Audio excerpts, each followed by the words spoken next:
Leo was a boy who lived in a world of vibrant colors and fantastical creatures, all tucked away neatly inside his head. He saw dragons in the clouds, heard ancient whispers in the rustling leaves, and spun epic tales before he even closed his eyes at night.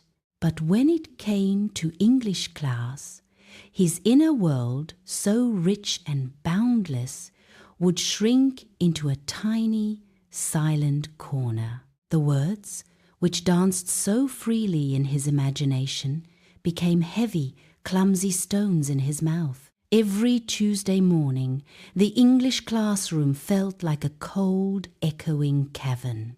The alphabet, a friendly guide in his native tongue, transformed into a menacing maze of unfamiliar sounds and baffling rules.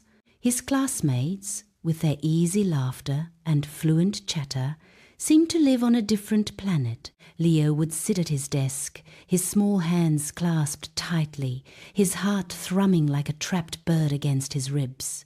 He'd watch the teacher, Miss Anya, her lips forming shapes that seemed utterly alien, and the words would just slip away, like water through his fingers. He wasn't unintelligent.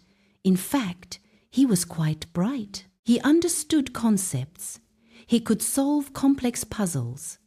But English, specifically Times, speaking Times English, was his personal Everest, a towering, insurmountable peak. One particularly harsh Tuesday, it was his turn to read aloud from a story about a brave knight. The words on the page blurred. The night, he stammered, his voice barely a whisper. A few snickers rippled through the back of the room. His face burned. He could feel the weight of every eye, every unspoken judgment. The brave knight in his head, who had just been slaying a fearsome beast, suddenly cowered, ashamed. He wanted to disappear, to melt into the worn wooden floorboards. His small wish, whispered silently into the suffocating air, was simply to be able to say what he thought, to share the incredible stories that lived within him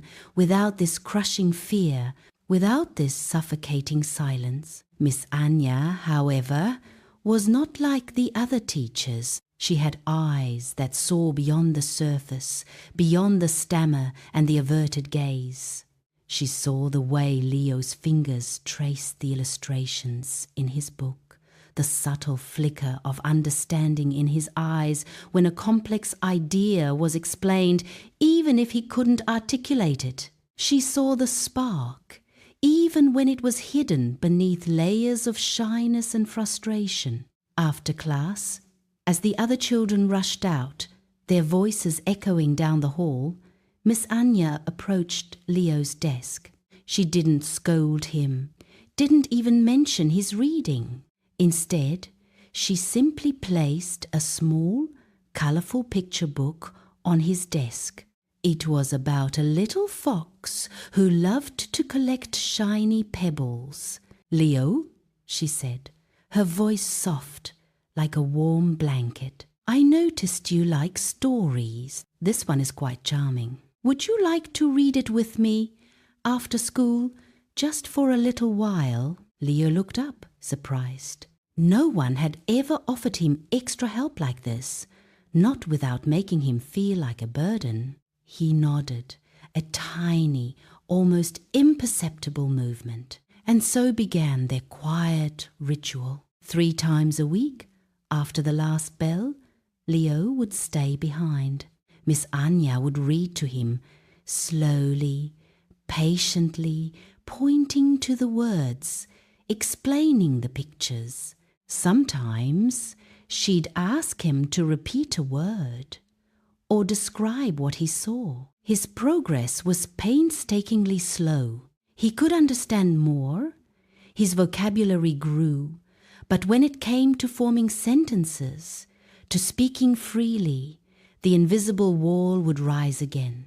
He'd pause, search for words, and often the words would simply vanish, leaving him with a frustrated sigh. Miss Anya would offer encouragement, but even she could see the glimmer of hope in Leo's eyes beginning to dim. He was trying so hard, but the words just wouldn't come out right. He felt a deep, gnawing disappointment, not just in himself, but a fear that he was disappointing Miss Anya too. One afternoon, Leo was doodling in his notebook while Miss Anya was organizing some papers. He was drawing a fantastical creature, a hybrid of a dragon and a wolf, with glowing eyes and a mischievous grin. He often imagined this creature as his secret companion, a brave hero in his inner world.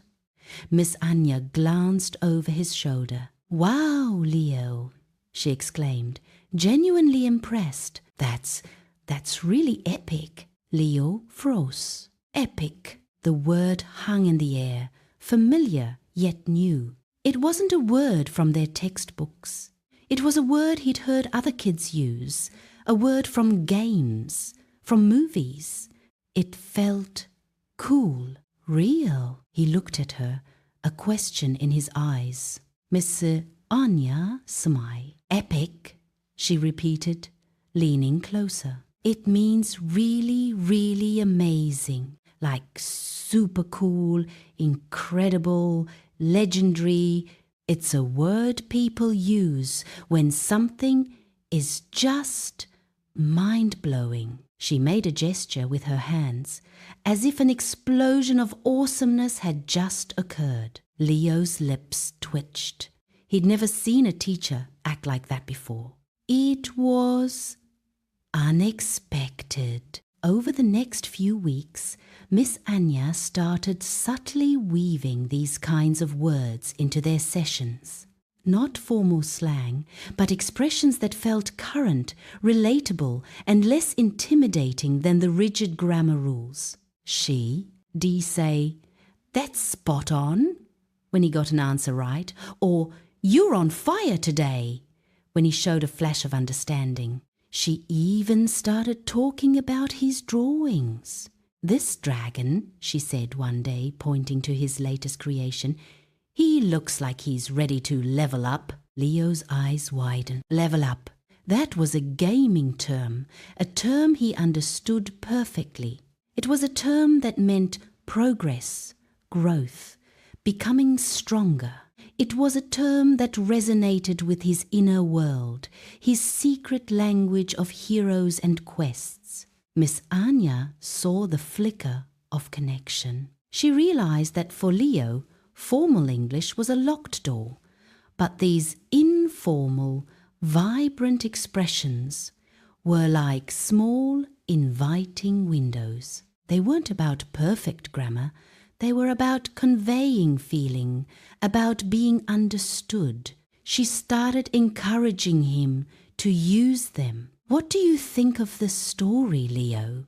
she'd ask. He'd hesitate then. Remembering her words, he'd whisper, It's epic." A small victory, but a victory nonetheless. The words felt less heavy, less foreign. They felt like times, his times, words he could own. He started to experiment, first in his head, then whispering to Miss Anya, trying out phrases like, "That's awesome," or "I'm totally confused." The emotional barrier, once an impenetrable fortress, began to show cracks. The fear of making a mistake was still there, but now there was also a burgeoning curiosity, a desire to play with these new, exciting sounds. One sunny morning, during a class discussion about their favorite books, Miss Anya called on Leo. His heart immediately began its familiar, frantic beat. He looked at the floor, his mind a blank. Then he remembered his dragon, ready to level up. He remembered Miss Anya's encouraging smile. He took a deep breath. My favorite book," he began, his voice still a little shaky, "is about a hero. He's really clutch in the end. A few students exchanged confused glances. Clutch? Miss Anya, however, beamed. Clutch, she clarified for the class, her eyes twinkling at Leo, means someone who performs well under pressure, someone who saves the day when it really matters. That's a fantastic way to describe a hero, Leo. Can you tell us more about why he's clutch? And Leo did. He stumbled a bit. He paused, but he kept going. The word clutch had given him an anchor, a starting point. He used other words he'd learned with Miss Anya, weaving them into his explanation. He described the hero's bravery, his cleverness, the way he owned his challenges. His classmates, initially surprised, listened intently. They weren't laughing, they were engaged. For the first time, Leo felt not just heard, but times understood asterisk. He wasn't just speaking English, he was sharing a piece of his vibrant inner world. The words flowed, not perfectly, but with a newfound rhythm, a genuine confidence that had been missing for so long. From that day on, Leo's English began to blossom. He still made mistakes, of course, but the fear was gone. He realized that language wasn't just about rigid rules, it was about connection, about expressing who you are. He started asking questions in class, participating in discussions, even cracking a joke or two. He found that the epic and clutch words were just stepping stones, bridges to more formal vocabulary, to more complex sentence structures. He learned to navigate the nuances, to choose the right words for the right situation, all while retaining his unique voice. Miss Anya watched him, a quiet pride swelling in her chest. She had seen a shy, silent boy transform into a confident storyteller, his inner world finally finding its voice. The classroom, once a place of dread for Leo, now felt like a stage, a place where his imagination could soar. He wasn't just fluent, he was vibrant. He was Leo, and his words, once whispers, now sang with the joy of being heard, a testament to the power of understanding, patience, and the unexpected magic of finding your own way to say something truly epic.